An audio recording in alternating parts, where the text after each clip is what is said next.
Muito boa tarde, está no ar o programa Falando Com, é o último programa desta temporada, depois vamos para um período de férias, de merecidas férias, e portanto é o último programa desta temporada e terminamos com a entrevista ao Presidente da Câmara de Évora, Carlos Pinto Sá. Muito obrigado por ter aceitado o convite. Muito obrigado pelo convite.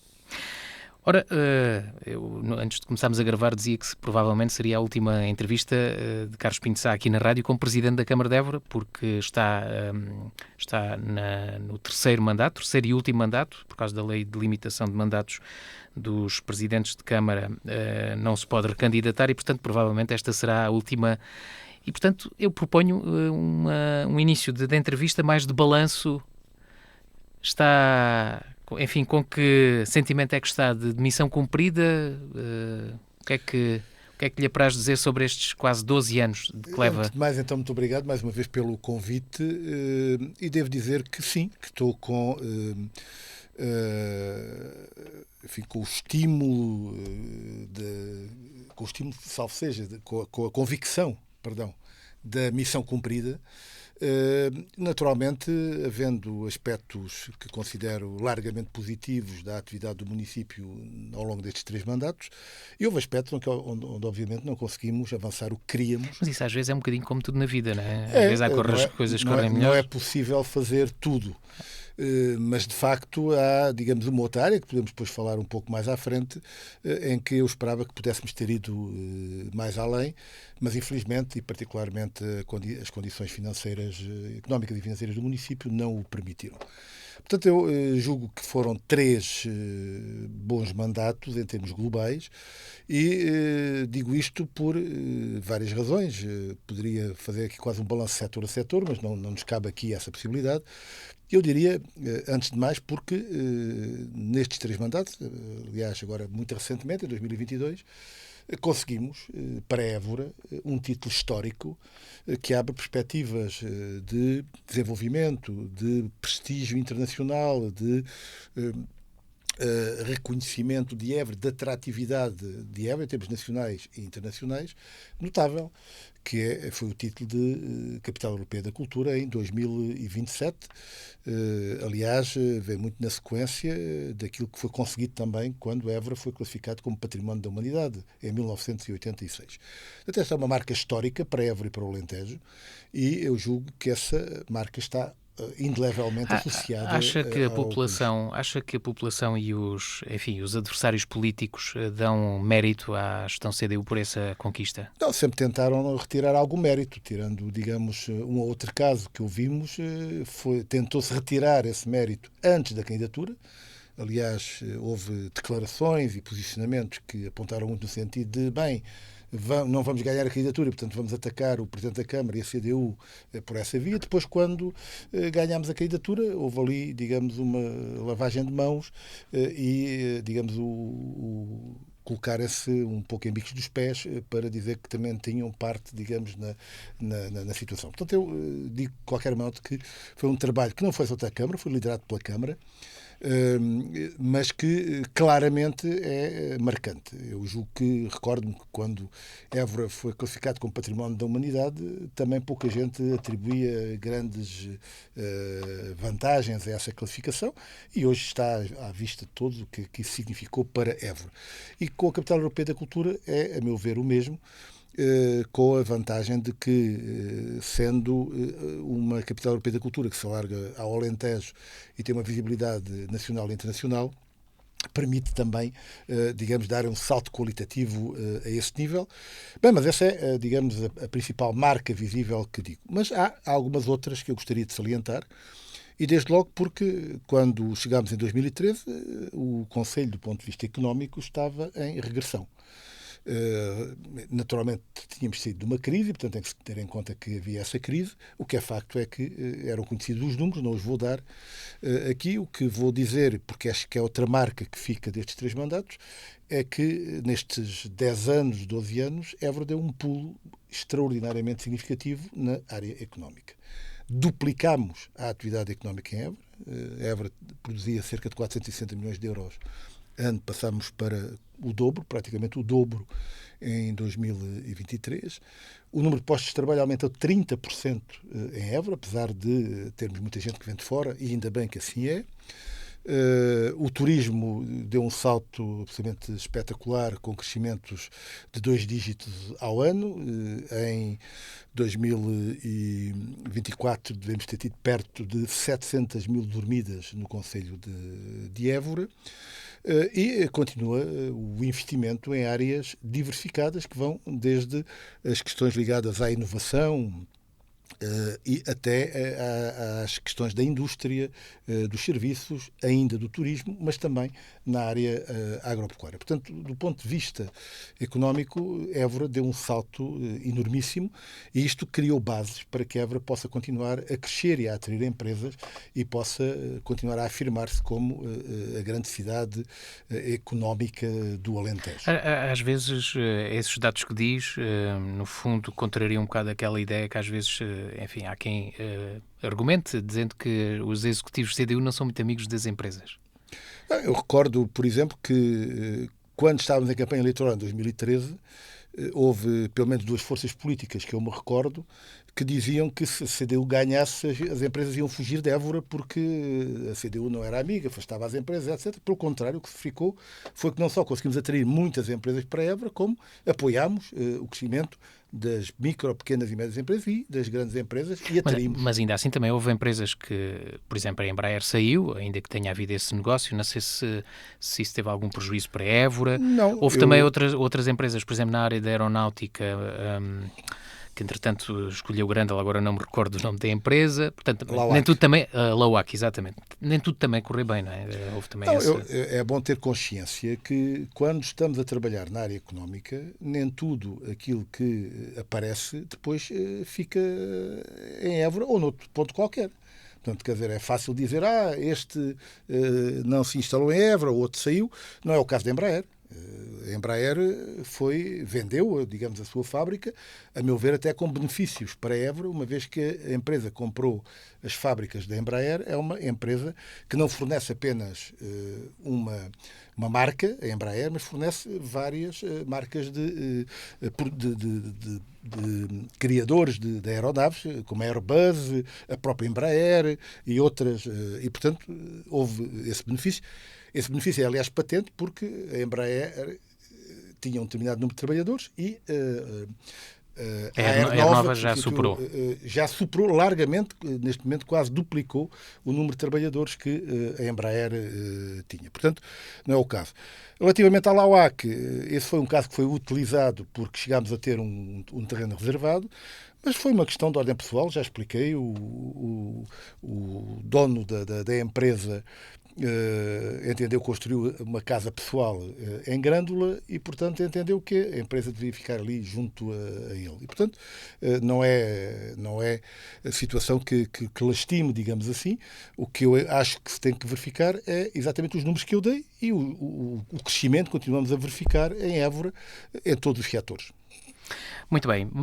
Há também, não sei se já terminou, enumerava os aspectos que achava muito bons da sua gestão. Não sei se já terminou, se podemos avançar para o correr. Podíamos falar de conjunto de outras claro. Questões. Eu, enfim, se calhar salientarei apenas mais 2 ou 3 situações que me parecem importantes. Uma primeira, as questões ligadas ao planeamento e a olhar o futuro. Nós olhamos sempre para Évora com a necessidade de não fazer a gestão apenas do dia-a-dia, não responder apenas àquilo que é apontado ao dia-a-dia, mas ter a capacidade de olhar o futuro e preparar o futuro. Portanto, planear o futuro. Portanto, pusemos em marcha um conjunto de planos estruturais para Évora, que, a meu ver, são planos fundamentais para o futuro de Évora. Estou-me a lembrar da revisão do plano de urbanização recentemente, da alteração do plano diretor municipal, do plano de mobilidade sustentada de Évora, do diagnóstico social e do plano social, enfim, um conjunto vasto de planeamento que foi efetuado e que abriu expectativas, abriu perspectivas de desenvolvimento de Évora, porque nós temos que olhar a prazo, apesar de hoje as pessoas olharem muito ao dia-a-dia, ao imediato. Não, temos que olhar a prazo. Portanto, as questões do planeamento, que retomou, aliás, uma tradição que Évora era referência em Portugal relativamente ao planeamento. Uma outra área que gostaria de salientar, a área relativamente à educação. Na educação nós fizemos investimentos que em média ultrapassaram 1 milhão de euros ao ano. E recordo que logo no início do mandato foi feita total reabilitação da escola André de Rezende, que estava perdida na altura enquanto financiamento, e conseguimos recuperar, e temos vindo a fazer uma atualização, requalificação das escolas de uma forma muito significativa. Ou na área do desporto. Não havia praticamente há 40 anos, 50 anos, investimentos significativos do desporto em Évora. Bem, nós fizemos um conjunto de investimentos e criámos as condições, conjunto de investimentos, em que a Câmara teve uma participação, criando condições para esses investimentos. Desde logo o complexo desportivo, uma parceria com o IPDJ, que hoje é reconhecidamente um dos grandes polos desportivos de Évora e que, por onde passam cerca de 100 mil utentes ano, para além dos clubes, naturalmente, ou aquilo que proporcionámos, por exemplo, para a construção do estádio do Juventude ou para o complexo desportivo do Lusitano, outros apoios que demos, mesmo incluindo ao nível, por exemplo, da disponibilização de instalações, de pavilhões desportivos, de novas instalações. A área social, uma outra área onde demos um salto importante na área da habitação, por exemplo, em que a Abévora deixou de ser apenas a gestora da habitação social e passou a ter a possibilidade de entregar casas a outras áreas. É claro que o problema da habitação é um problema muito grave no país, até na Europa, e, portanto, naturalmente não tem a visibilidade que tinha, mas entregámos um conjunto de casas, fizemos recuperações de casas, enfim. Portanto, mas já agora, em relação à habitação, a recuperação de casas que foi feita, ainda... Enfim, o que está feito em termos de habitação no Concelho de Évora está muito aquém daquilo que está na estratégia local de habitação. Está muito aquém, porque exatamente não nos foi ainda concedido, como está acordado e contratado, os montantes que estavam acertados. Nós temos um contrato com o Iru, não é? Com o Iru de 63 milhões de euros, que foi atualizado para 67 milhões de euros recentemente, e que previa que várias componentes, a componente municipal, a componente da Abévora e a componente de apoio aos privados. As três estão em andamento, mas só tivemos aprovados 10 milhões de euros. Só, enfim, são 10 milhões de euros, não é já pequena, é muito, sim, mas em relação ao total Em relação ao total, temos candidatados sexto, neste momento dos 63 milhões, temos candidatados 53 milhões e estamos a aguardar que haja financiamento. Como se sabe, não há financiamento suficiente no país para aquilo que foi apresentado em termos de planos locais de habitação, portanto estamos a aguardar que o Governo defina de onde vem o financiamento para o restante que já foi contratado. Mas já temos 10 milhões ou executados ou em execução neste momento. Diz-me só, para terminar um pouco, havia outras áreas a dizer, que eu gostaria de salientar, porque poderá dizer-se que isto não teve nada a ver com a Câmara. Mas eu recordo, no primeiro mandato, nós dissemos que Évora precisava de investimentos estruturais por parte do Governo. E definimos, na altura, 3 ou 4 investimentos que considerámos absolutamente fundamentais para Évora e para o Alentejo. O novo Hospital Central do Alentejo, que era uma miragem na altura, a ferrovia Sines, Espanha, ferrovia que para nós não era uma ferrovia apenas para mercadorias, mas que era mercadorias e passageiros, que era uma questão fundamental. A questão do IP2, para se começar a resolver ou resolver parte do problema da mobilidade que havia em Évora. Portanto, falo destes 3 grandes investimentos, porque ao longo destes anos nós batalhámos muito por eles. Obviamente não foi só por causa da Câmara, não vou dizer, mas que a Câmara teve aqui um papel. Também não foi obstáculo. Pelo contrário, nós andámos sistematicamente a falar com todos os governos para que se encontrasse uma solução para que estes investimentos pudessem avançar. Naturalmente que os governos tomaram essas decisões no âmbito das suas estratégias, mas que houve aqui um papel sempre muito importante e muito interventivo da Câmara, foi o que se verificou, e o que é facto é que estes 3 investimentos estruturantes estão aí. Não são suficientes, precisamos de mais. Precisamos, por exemplo, que em termos de mobilidade se complete o anel à volta de Évora. Relativamente ao novo hospital, já iremos falar dele. Nós propusemos que as acessibilidades que a Câmara se comprometeu a fazer mediante um protocolo que estamos a aguardar que seja alterado, não fosse apenas na zona do hospital, mas pudesse prolongar-se de forma a que o trânsito que vem de Lisboa para Beja ou de Beja para Lisboa não tivesse que passar por dentro da cidade. Não nos foi não foi aceita essa nossa proposta, mas continuamos a defender enfim, outros investimentos que consideramos estruturantes para Évora e para o Alentejo. O que é facto é que temos que continuar a bater com isto, dizendo sempre aquilo que dissemos desde o início.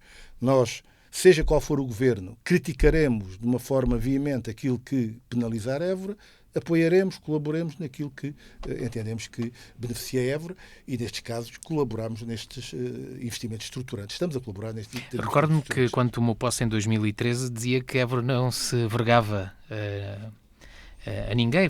Tenho ideia dessa expressão. Posso ter usado a expressão exatamente porque aquilo que nós verificamos muitas vezes é que as forças políticas, quando estão num município e há, digamos, uma consonância com o governo, fazem aquilo, acompanham aquilo que o governo impõe.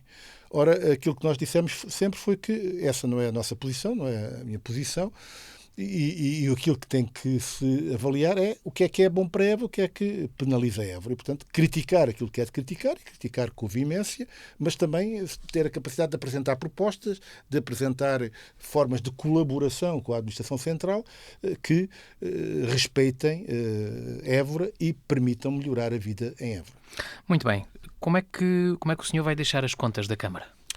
Vamos deixar as contas da Câmara substancialmente melhores do que aquelas que encontramos. Os números foram, aliás, apresentados quando da prestação de contas de 2024 e eles são conhecidos. Enfim, não é a primeira vez que refiro, digamos, esses números, mas posso muito rapidamente referir os principais números que tínhamos em 2013 e que temos em 2024. Final de 2024 são os números oficiais que temos. A dívida global do município em 2013, outubro de 2013, eram de 95 milhões de euros e, neste momento, é de 50,3 milhões de euros. Portanto, houve uma redução de 44,9 milhões de euros, quase 50% de redução na dívida do município. O prazo médio de pagamento a fornecedores em 2013, quando entramos, era de 755 dias, no final de 2024 está em 104 dias. Os pagamentos em atraso ultrapassavam os 30 milhões de euros. Neste momento estamos com pagamentos em atraso no final de 2024 de cerca de 2 milhões e meio. Já estivemos melhores, mas há outras razões para que isto não aconteça. Falaremos delas talvez um pouco mais à frente. Mas também aqui uma redução significativa que julgo que é importante registar. Em termos orçamentais, nós tínhamos um desequilíbrio orçamental negativo de 9 milhões e meio de euros e, neste momento, em 2024, temos um valor positivo de 3 milhões de euros. O saldo orçamental em 2013 era negativo em 7,7 milhões de euros e, em 2024, é positivo em 5,9 milhões de euros. E também a evolução económica registou, digamos, uma evolução significativa, enfim, dados muito rápidos, os resultados líquidos negativos eram na altura de 12 milhões de euros, estão agora ainda negativos, mas em 4,6 milhões de euros. Os resultados operacionais eram negativos em 11,6 milhões de euros e estão agora em 3 milhões de euros. Pode-se dizer que não eram tão más as contas como em 2013, mas também não tão perfeitas, não é? Porque disse-me que no final de 2024 o prazo médio era 104, acho eu, dias. Enfim, são mais de 3 meses. Não é o ideal também, não é? Não, o ideal, a meu ver, era 90 dias. Era aquilo que nos propunhamos. Conseguimos, em 2023, baixar substancialmente esse número. Nós chegámos a ter, em 2023, 50 dias de prazo médio de pagamento. Mas tivemos aqui alguns problemas que, em 2023... Quebra de receitas, não é? Que o senhor tem dito... Não só quebra de receitas. Quebra de receitas, naturalmente, mas há aqui um dado que é fundamental, que é a transferência de competências. Nós alertámos que a transferência de competências podia criar um déficit muito significativo e neste momento temos um déficit significativo, em particular na área da educação, que atinge quase 2 milhões de euros. Portanto, imagine... 2 milhões de euros por ano. Por no não, fundo, não, 2 milhões de euros até, digamos, no final o de déficit 2024. acumulado. Um déficit acumulado. Bem, não foi muito acumulado, porque a transferência de competências foi em 2023. Estou a falar da educação, em particular. E, portanto, final de 2022, 2023 e 2024, temos um déficit acumulado na área da educação de 2 milhões de euros. A quebra de receitas tem a ver com... enfim, E porquê que há esse déficit? Foi porque o Governo de então impôs esse valor, essa transferência? Ou foram feitas mal, ou foram não, feitas, sem as dúvida, contas foram feitas mal feitas?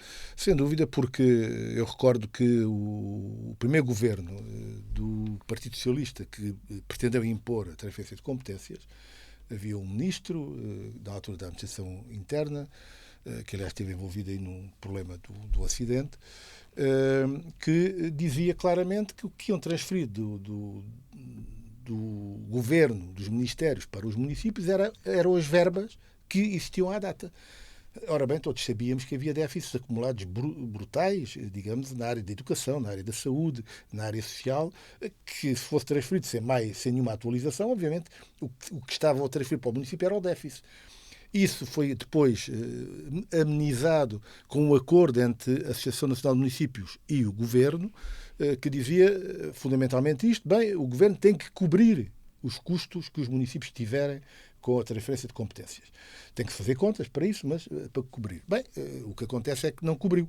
E neste momento esses valores são valores enormes. Eu estou a referir-me ao município de Évora, com 2 milhões de euros, mas se quisermos... E não há abertura para a correção das verbas? Eu já tive várias reuniões com os ministros dizem que sim, há um chamado mecanismo de compensação que deveria repor a verba. O que é facto é que os meses vão passando, os anos vão passando e nós não vimos essa reposição de verba. É uma situação que afeta todas as câmaras ou algumas que estão mais... A generalidade das câmaras é afetada, julgo eu, e, enfim, desde que tenham as contas feitas, será certamente afetada. Temos informações que há poucos meses houve um estudo de um jornal diário que apresentou as contas para o país todo. Recordo-me, por exemplo, que a dívida a Lisboa eram 14 milhões de euros. As grandes cidades tinham valores desta ordem, mas depois iam para outros municípios e todos tinham déficits e alguns déficits significativos. Portanto, eu julgo que todos terão déficit, nem vês como é que não poderão ter déficit. Porque, por exemplo, a não ser que as contas tenham sido feitas de outra maneira para outros municípios, por exemplo, no caso de Évora, em termos práticos, nós estamos a pagar 14 meses aos trabalhadores que foram transferidos do Ministério da Educação, mas só estamos a receber 12. E, portanto, isto significa um déficit significativo. 2 meses que, obviamente, a Câmara cumpre, porque os trabalhadores têm que receber os seus pagamentos. Portanto, este é um problema. Mas há um outro, que nós alertámos na altura, quando este mandato entrou. Porque havia uma pressão muito grande das várias forças políticas para aquilo que se dizia baixar os impostos municipais. E nós alertámos que nós concordávamos que era necessário baixar os impostos. Tínhamos, aliás, iniciado essa redução de impostos ainda no mandato anterior com a redução do IMI, por exemplo. Mas alertámos que a redução de impostos não podia ser separada da evolução da situação económica e financeira do município, evolução essa que obviamente tinha que ser avaliada ano a ano. Bem, o que é facto é que foi imposta, para podermos aprovar as opções do plano de orçamento, reduções na participação no IRS, passou de 5% para 13,5%. Cada meio por cento significa a roda de 500 mil euros. Foram reduzidas taxas de IMI, mais do que aquilo que nós considerávamos que deveria ser a trajetória descendente. Não recebemos a compensação de IMI do período em que o centro histórico teve isento do IMI. Foram reduzidas taxas de derrama, foram reduzidas, enfim, um conjunto de taxas. Não foram feitas atualizações que nós tínhamos previsto e acordado com a ERSAR relativamente aos tarifários de água e saneamento. Recordo que Évora tem das mais baixas tarifas de Portugal de água, saneamento e resíduos sólidos, o que significa um déficit muito significativo e, portanto, isto causou também dificuldades acrescidas, sendo que... E atribui culpas à oposição? Naturalmente que a oposição tem aqui culpas, mas é óbvio que num mandato em que tínhamos como é dizer, forças divididas para se poder acertar e conseguir a aprovação de determinados documentos absolutamente essenciais ao funcionamento da autarquia, nomeadamente as opções do plano e o orçamento, tinham que ser feitas negociações e essas negociações resultaram desta forma. Naturalmente que nós, tendo alertado para os problemas que poderiam vir daí, e isso está escrito em declarações de voto que fizemos, naturalmente procuramos arranjar consensos para que os documentos passassem, porque a não aprovação dos documentos seria muito pior para Évora. E, portanto, e a verdade é que passaram sempre, não é? Houve sempre acordo. Já agora, como é que avalia a oposição nesta... Enfim, logo no início, logo na noite das eleições, como o senhor teve a oportunidade de dizer que seria uma gestão muito complicada, muito difícil, tendo em conta os eleitos muito espalhados por várias forças políticas. Nem sei se a Câmara de Évora alguma vez teve 4 forças políticas na Câmara, terá sido se calhar a primeira vez, mas houve sempre acordo. Houve sempre acordo. Foi mais a gestão CDU que cedeu ou foi mais a oposição que cedeu nas negociações? Julgo que, obviamente, que para haver acordo tem que haver sempre cedências de parte a parte, é óbvio. E tem que haver vontade de chegar a acordo.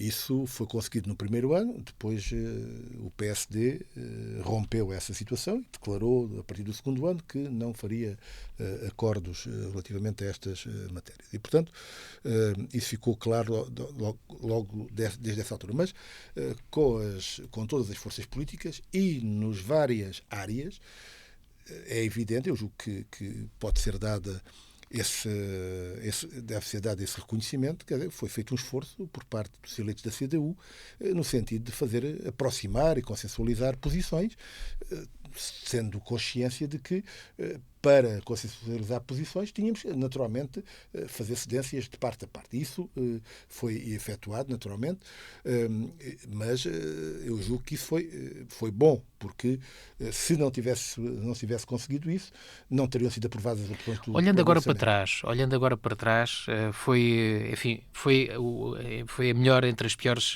soluções, estes acordos que foram feitos, enfim, eu diria caso a caso, documento a documento, proposta a proposta, ou se fosse hoje tinha feito o tal acordo que se chegou a ser, que esteve em cima da mesa entre as 3 forças políticas.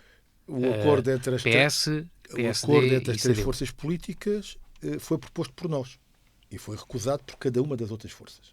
É bom recordar isto. Portanto, nós queríamos... Ou seja, o PS aceitava com a CDU, o PSD aceitava com a CDU, mas a CDU queria a 3.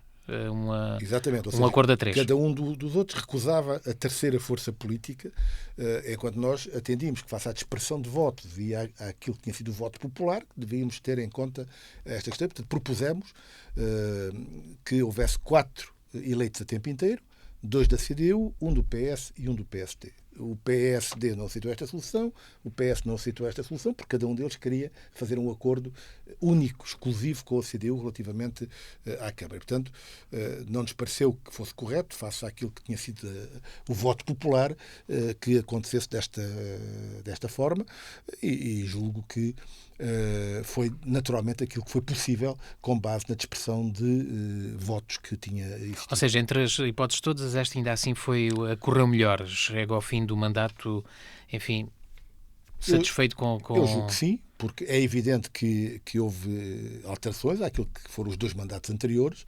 Isso é visível, por exemplo, nas contas do município, em que havia uma trajetória clara e, portanto, há depois uma alteração uma travagem, digamos, dessa trajetória. Mas, em termos práticos, eu julgo que nas condições políticas que foram criadas, esta foi a solução menos má. Muito bem. Houve há pouco, no início da nossa conversa, já vamos com quase 30 minutinhos, no início tinha reconhecido que algumas coisas correram menos bem. O que é que o deixou mais, enfim, agora há poucos meses de deixar o cargo, o que é que o deixou mais triste de não ter conseguido fazer? Eu tenho referido que há, digamos, algumas áreas onde nós não conseguimos chegar aos níveis de satisfação do serviço público que gostaríamos. Há a área, claramente, da rede viária, Nós herdámos uma rede viária que já estava degradada, não tínhamos hipótese de fazer investimento na rede viária porque não havia investimentos para a rede viária, não havia financiamentos para financiar a rede viária, portanto houve uma degradação da rede viária e, na altura, 2013, nós fizemos um levantamento e os investimentos necessários na rede viária chegavam aos 12 milhões de euros e, naturalmente, houve depois uma degradação dessa rede viária que hoje se sente. Temos vindo a fazer investimentos com algum significado, aqui, por exemplo, é patente, aqui na zona da circular e da variante que fizemos e noutros pontos, mas são claramente insuficientes, porque precisávamos de mais milhões de euros para poder fazer essas intervenções e o que temos feito é, sobretudo, reparações, pequenas reparações e não as intervenções que a rede viária necessitava. Portanto, essa é uma das questões onde não conseguimos, digamos, chegar, porque também, apesar de ter havido por parte de 2 governos, que me recordo, o reconhecimento de que havia um déficit de financiamento para a rede viária municipal, tinha havido financiamentos europeus para as autoestradas, para as redes principais, mas não para a rede municipal, e, portanto, que havia necessidade de encontrar financiamento. Chegou a haver uma negociação com o Banco Europeu de Investimento do Governo para se encontrar uma linha que permitisse esse financiamento. Não foi possível e, portanto, essa situação é uma situação que é muito sentida aqui em Évora, é sentida noutros concelhos também, mas aqui em Évora também. A área da higiene e limpeza pública é uma área onde temos tido falhas que temos que notar. Não aquelas que são ditas, bem entendido, mas que temos que notar. Eu recordo, e divido aqui isto em duas componentes. Uma tem a ver com as chamadas ervas que proliferam, que as pessoas reclamam. E por cima o inverno com tanta água, não é? Exatamente, ou seja, sol e água é simultâneo, portanto, tivemos sítios onde cortámos ervas 3 vezes, só para dizer aí. Mas, e já agora é um procedimento manual, não é? Porque a Câmara não utiliza a questão do seja, glifosato, não é? A pergunta é, quando é que começa este problema das ervas? Este problema das ervas começa quando a Câmara decide deixar de utilizar os químicos que eram suspeitos de causar problemas na saúde. Ainda há câmaras que utilizam o glifosato na sala? Não sei dizer. Mas Évora não usa, não é? Évora não usa, portanto, Évora usa, digamos, entretanto essa situação foi devidamente legislada, digamos assim, e, portanto, há neste momento identificados quais são os herbicidas que podem ser utilizados, mas que são herbicidas que são muito fracos, digamos, relativamente àqueles que usavam. Não é exatamente o glifosato, é uma substância que aparecia no glifosato e que era introduzida e que tinha essa capacidade. Portanto, o problema das ervas surge exatamente nessa altura. E nós, é claro que do ponto de vista político podíamos ter dito vamos continuar a usar estes herbicidas e as pessoas não apontarão o dedo ao município, mas tomámos a decisão de não o fazer, apesar de sabermos que isto tinha custos políticos importantes. E também na questão dos resíduos. Na questão dos resíduos, da recolha de resíduos, o município não teve capacidade, não teve recursos suficientes para responder a uma alteração de comportamento que registámos, não apenas em Évora, eu diria que é um pouco por todo o país, mas que em Évora foi particularmente notado, porque Évora tinha uma tradição em que as pessoas limpavam, tinham atenção, punham o lixo acondicionado, etc. E de repente começamos a ter depósitos ilegais de lixo, começamos a ter produtores de lixo que não é da responsabilidade do município, os resíduos verdes, os resíduos de construção civil, enfim, os pneus, por aí fora, que eram tratados e resolvidos de uma outra forma e de repente são espalhados junto aos contentores, nas estradas, por aí fora. E não temos tido a capacidade para conseguir resolver em tempo, não conseguimos, apesar de termos 3 brigadas a recolher lixo, não conseguimos, digamos, essa... Mas a Câmara, se for solicitada, ainda vai buscar, enfim, grandes quantidades de lixo, ainda vai à casa das pessoas. Se calhar com algum tempo de espera? Sim, porque há muitos pedidos. Tempo de espera, mas eu diria que quem nos contacta, às vezes quer imediatamente. Não é pois a pessoa quer se ver livre do lixo o mais depressa possível. Como é evidente, estamos a falar dos móveis, que é uma coisa que aparece muito, etc. Mas hoje em dia há, de facto, esse comportamento. Eu não diria que é generalizado. Mas a que é que se deve essa mudança de comportamento? O que é que... Porque é muito natural. Olha, à frente da minha casa, num caixote de lixo, tem lá um sofá. Por exemplo, não é? O que é que leva as pessoas que antes não faziam isto e agora fazem? Eu julgo que é essa mudança comportamental, ou seja, eu acho que antes havia esta preocupação com as questões do lixo, com as questões de a própria pessoa ser uma ativa interveniente na limpeza da cidade. Eu recordo-me, por exemplo, que a minha avó, que morava, curiosamente, no Largo do Sertório, na Câmara, por cima daquele poial onde está o aqueduto, que vai depois dar à Mãe d'Água na Rua Nova. Ela morava aí. Eu lembro-me que, entre ela e a vizinha, todos os dias, aquela zona do poial à porta dela era lavado. Isso hoje é impensável, ninguém faz uma coisa destas. Mas, portanto, havia essa tradição que fazia parte, digamos, isso alterou-se. Naturalmente alterou-se porque, enfim, temos também novos habitantes, maneiras de ver diferentes, etc. E eu diria que pela própria vida. Mas por outra razão, é que passou-se a produzir muito mais lixo do que era produzido antes. E este é um problema que é um problema mundial, ou seja, vamos continuar a produzir as embalagens que são produzidas, vamos continuar a produzir aqueles colchões que vemos por aí por todo o lado e que depois não são reciclados, os pneus e tal, por aí fora. Isto tem que ter uma solução. Mas vou-lhe dar uns números só para ter uma ideia do que é que recolhemos. Nós recolhemos de resíduos sólidos urbanos, no ano passado, 25.300 toneladas de resíduos sólidos. Portanto, para ver o trabalho que é feito.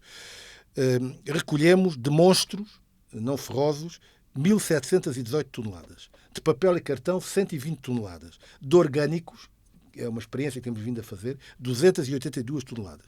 De resíduos verdes, que não é uma responsabilidade do município, mas pronto, como espalham os resíduos por aí, recolhemos mais de quase 400 toneladas de resíduos verdes. Portanto,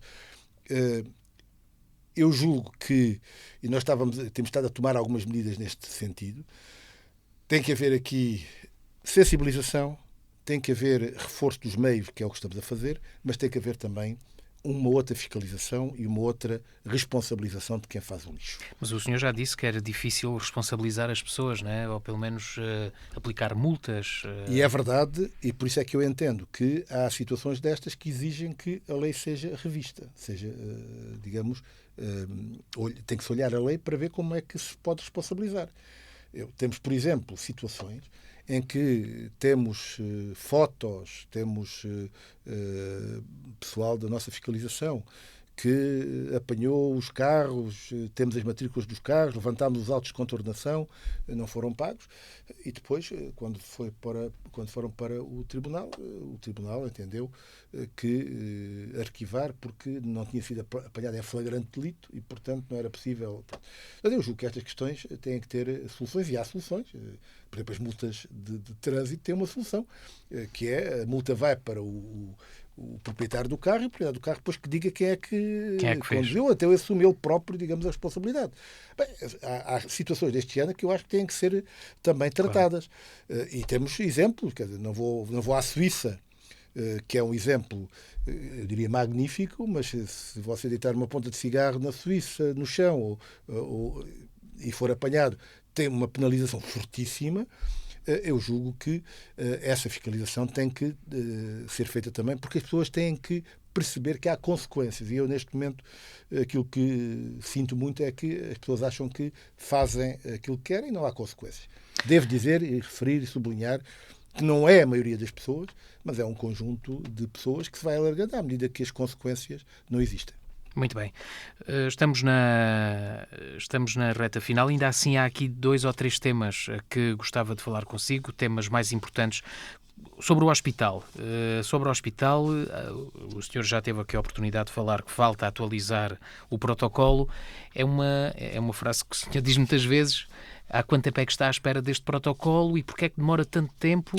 As obras do hospital também já sabemos que estão atrasadas, as coisas vão atrasar, mas também ainda não começaram, pelo menos que eu saiba, no terreno, as obras das acessibilidades que são importantes também, não é? O hospital, senão fica ali uma ilha sem acessibilidades. Qual é que é o ponto de situação do hospital? O que é que tem tido diálogo com o Governo para... Deixe-me dizer o seguinte, recordar aqui muito rapidamente. Desde 2014, se ver as minhas entrevistas para aí em 2014, que eu faço referência à necessidade de se tratar do processo da negociação ou expropriação dos terrenos necessários para... 14 ou 24?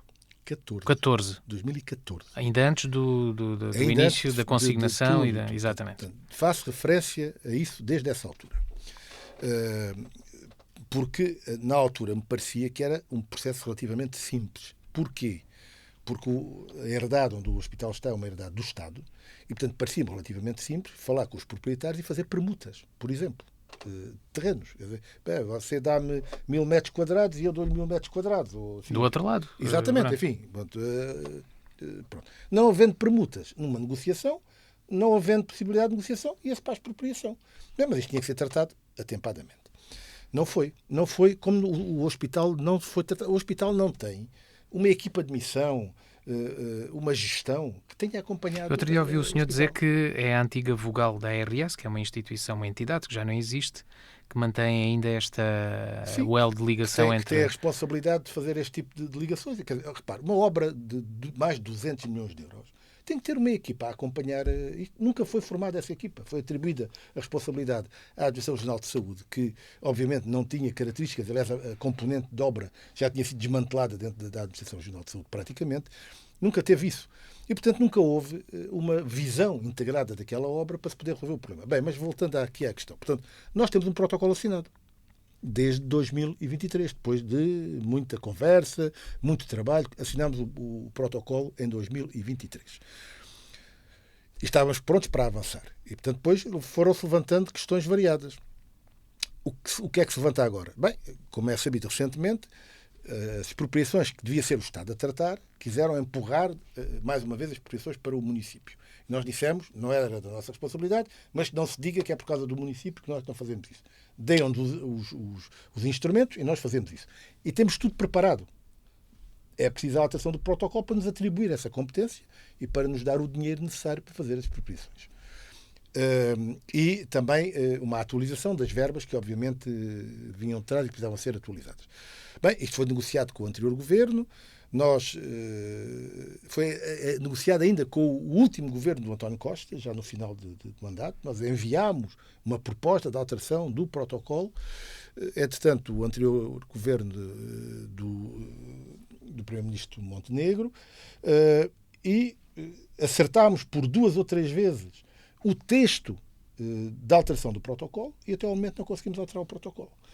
Portanto, quer dizer, não se diga que há aqui alguma má vontade da Câmara. Não há. Há, eu diria, no mínimo, uma pouca atenção do Governo a esta situação, que eu não quero ligar, digamos, a questões que têm a ver com as autárquicas, etc., desse tipo, mas que uma pessoa começa a ficar algo desconfiada relativamente a esta matéria. Escrevi, tendo tomado posse ao novo Governo, voltei a escrever agora à Senhora Ministra da Saúde, que é, curiosamente, a mesma, mas como saiu a Secretária de Estado, que na altura tinha, digamos, a gestão hospitalar, para se resolver isto. Até ao momento ainda não tive resposta, nem da audiência que pedi, nem da proposta de protocolo para se resolver o assunto.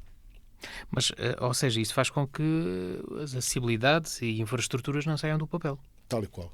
É isso mesmo. Ou seja, não há expropriações, ainda não houve expropriações. Não houve expropriações. Como disse, já falámos com todos os proprietários, sabemos aqueles que concordam, aqueles que não concordam, qual é a situação, está tudo. Precisamos agora oficializar isso. Para oficializar isso temos de ter a competência.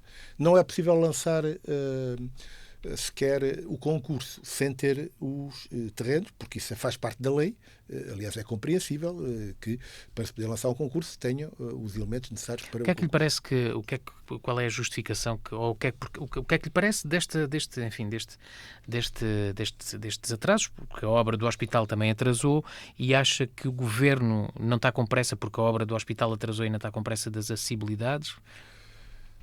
Qual é que pode ser a justificação? O meu entendimento... Ou será empurrar também para o próximo Orçamento do Estado os valores para não entrarem neste? O meu entendimento relativamente a isto é que não tem havido vontade política para resolver este assunto.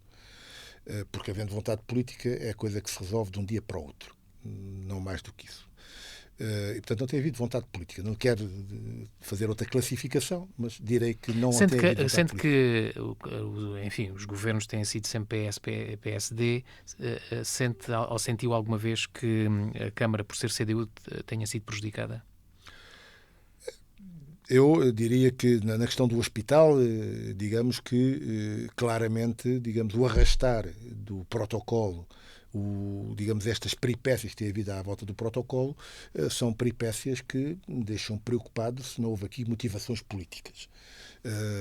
Mas não quero entrar por aí, vou dizer apenas que tem havido falta de vontade política para resolver este assunto, e esta falta de vontade política pode-se traduzir em atrasos na entrada em funcionamento do hospital. Isso é a responsabilidade exclusiva dos governos, que têm que assumir essa responsabilidade.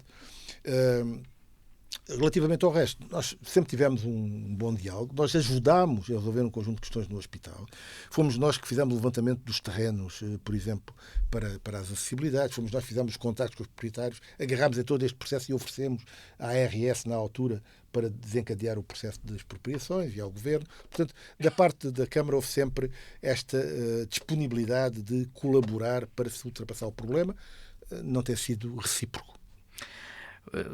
Tínhamos muitos mais temas, mas só vamos para o último. A Capital Europeia da Cultura, são conhecidas as diferenças entre a Associação e a Câmara, enfim, em alguns assuntos, em alguns temas, mas sobretudo na participação financeira da Câmara na iniciativa. Há essa diferença em valor ou em espécie. A Câmara pretende, e o senhor tem dito que sempre esteve previsto que uma parte seria em espécie. Certo. Mantém-se tudo na mesma? Já agora dizer mais uma vez aquilo que tenho dito relativamente a isso. Isso está escrito nos estatutos da Associação. Nos estatutos da Associação há uma cláusula que diz que os financiamentos podem ser feitos em espécie. E essa cláusula não ficou nos estatutos por acaso. Ficou porque, obviamente, havia determinadas soluções que podiam ser feitas em espécie. Deixe-me dar um exemplo. O Teatro Garcia da Rezende vai ser usado certamente para a Capital Europeia da Cultura. Tem um financiamento municipal. E, portanto, esse financiamento municipal, naturalmente, vai ser usado para apoiar os eventos, as associações, os artistas, quem vier a utilizar o Teatro Garcia da Rezende. Não se contabiliza isso. Dou-lhe um outro exemplo. A Câmara tem um projeto seu de poesia popular, que está no Bidbook, e que é a Câmara responsável por desenvolver esse projeto. Esse projeto estava estimado no Bidbook, salvo erro, em 200 mil ou 300 mil euros. A Câmara assume essa responsabilidade. Esse valor não conta para o financiamento. Não há financiamento para aí. Portanto, estou a dar estes exemplos para mostrar que estas questões foram devidamente tocadas. Mas há uma questão mais importante que eu já tive a oportunidade de colocar à Sra. Ministra da Cultura. E esta é a questão que tem que ser... A nova Ministra da Cultura, Juventude e Desporto. Que tive a oportunidade de colocar já anteriormente. Nós tínhamos feito um acordo com o governo do PS em que iria haver uma candidatura da Câmara de Évora, da Câmara de Braga e da Câmara de Aveiro para receberem apoios para a Câmara de Évora, para a Capital Europeia de Cultura, a de Braga e a de Aveiro para as capitais nacionais da cultura, que tinha sido um compromisso do Ministro. Para cada uma das outras, 1 milhão de euros, Braga e Aveiro, para Évora, 5 milhões de euros. E a Câmara tinha dito e tinha-se comprometido, está escrito, que, recebido essa verba, recebido esse apoio, a Câmara transferiria, digamos, essa verba, essa ITI, para a Associação. Bem, fizemos a candidatura, está feita, está lá tudo escrito. Bem, quando vem a aprovação, vem de 1.300.000 para a Câmara de Évora e deste 1.300.000, só 300.000 é que podem ser para eventos imateriais. Tudo ao contrário do que foi acordado e combinado. Bem, isto tem que ser resolvido. Quer dizer, não é possível andar-se a afirmar isto e nós fazermos as contas de uma determinada maneira, e esta situação é conhecida, toda a gente. Houve reuniões onde participaram os ministros, o Sr. Presidente da CCDR, eu, os meus colegas de Aveiro e de Braga, onde isto tudo foi tratado. Portanto, isto tem que ser resolvido. Quer dizer, tem que haver aqui seriedade no cumprimento. Foi isso que eu transmiti à Sra. Ministra. A Sra. Ministra pareceu-me sensível a esta questão. Entreguei-lhe os documentos todos para demonstrar esta situação. Bem, isto demonstra que estas questões têm que ser devidamente ponderadas. Portanto, aquilo que eu digo é a Câmara de Évora tem condições para cumprir aquilo que está no âmbito do Bidbook, desde que, digamos, estas questões que estavam previstas sejam cumpridas. A Câmara e a Associação estão de costas voltadas ou a situação está pacificada? Não. Por exemplo, há 3 semanas a Ministra da Cultura esteve em Évora, esteve reunida consigo e depois houve uma cerimónia no Convento de São Bento de Castries, mas o senhor não esteve presente. Não sei se... Por isso é que eu pergunto se estão de costas voltadas a Câmara e a Associação. Não. Mas há essa percepção às vezes, não é? As pessoas têm essa... Porque havendo diferenças, as pessoas podem... Deixemos claro uma situação. Que é clara, eu já o disse publicamente.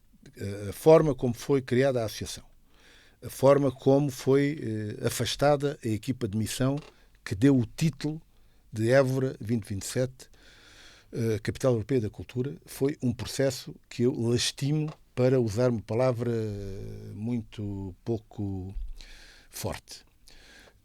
E é conhecida a minha posição sobre essa matéria. Quer dizer, eu acho que, no mínimo, teria que haver um reconhecimento, já não digo agradecimento, um reconhecimento pelo papel que a equipa de missão tinha tido e, portanto, deveria ter sido integrada na associação. Não foi essa a solução foi outra solução e, portanto, há aqui um desacordo completo relativamente a essa matéria, que é conhecida, foi publicado, pronto. Mas também afirmei e afirmámos uma outra questão, que é, desde que a associação cumpra o que está no livro de candidatura, no bidbook, da nossa parte, na Câmara Municipal, há empenhamento para que a Capital Europeia da Cultura seja um sucesso. E esse é o trabalho que temos estado a fazer. E temos tido reuniões institucionais, temos uma relação institucional muito positiva. Nesse depois sentido. O que é divulgado é só divergências, não é? Ou pelo menos fica mais, ou pelo menos na minha cabeça ficam mais as divergências do que os acordos, não é? Eu admito que assim seja. Aliás, como o Sérgio sabe, a comunicação social interessa mais pelo homem que mordeu o cão do que o cão que mordeu o homem. E, portanto, há sempre aqui essa questão. No fundo, haverá divergências, mas haverá também em outras situações que estão de acordo. Temos estado, vamos lá ver, a Câmara faz parte e preside a Assembleia Geral da Associação. Portanto, tem uma participação institucional na Associação e o Presidente da Câmara, que é o Presidente da Assembleia Geral da Associação, tem feito esse papel, digamos, até para além até daquilo que lhe seria exigido e continuará a fazer. E trabalhará para se cumprir o bidbook. É isso que temos. Teremos divergências, naturalmente, mas não foi o caso da questão da Ministra, já agora esclareço. Portanto, eu tive uma reunião com a Sra. Ministra na Câmara, por acordo entre nós os dois, para tratar exatamente destas questões, deste relacionamento. Depois fui a uma reunião, no mesmo dia a seguir, com a Associação e com a Assembleia Geral. Eu não estive presente, foi na reunião que houve com... Houve uma cerimónia, a apresentação já de alguns projetos, e por isso é que eu notei a sua ausência. Não foi por não pude estar presente. Já agora dizer que os projetos foram apresentados pelo Património Cultural, IP, que é quem tem a responsabilidade desses projetos, não é sequer a Associação. E para dizer que tenho uma excelente relação com o Presidente do Património Cultural, IP, Dr. João Soalheiro, com quem, aliás, temos estado a trabalhar semanalmente para o financiamento. Os projetos que foram apresentados foram projetos artísticos que foram parte. Não faz mal. Desculpa, eu sabia que tinha sido com criadores artísticos. Exatamente. Muito bem. Chegamos ao fim. Tinha aqui muitos mais temas, mas tínhamos combinado uma entrevista de 35 minutos. Já vamos quase com uma hora. Quero-lhe agradecer mais uma vez a disponibilidade e realçar que o Sr. Presidente sempre esteve disponível para responder às perguntas, a situações, notícias mais simpáticas e outras menos simpáticas e, portanto, agradeço também a disponibilidade ao longo destes 12 anos. Muito obrigado. Permita-me também que deixe esse reconhecimento à Rádio Diana e a todos aqueles que, ao longo destes anos, tiveram esse papel. Foi um papel sempre que eu considero eticamente intocável relativamente àquilo que foi a relação comigo e com o município de Évora. E como hoje isso não é propriamente muito hábito, deixar aqui esse reconhecimento e um agradecimento à Rádio Diana por esse papel fundamental para informar. Muito obrigado. Ficamos então por aqui. O Falando Com vai para férias e há de regressar a meio de setembro. Tenha uma boa tarde.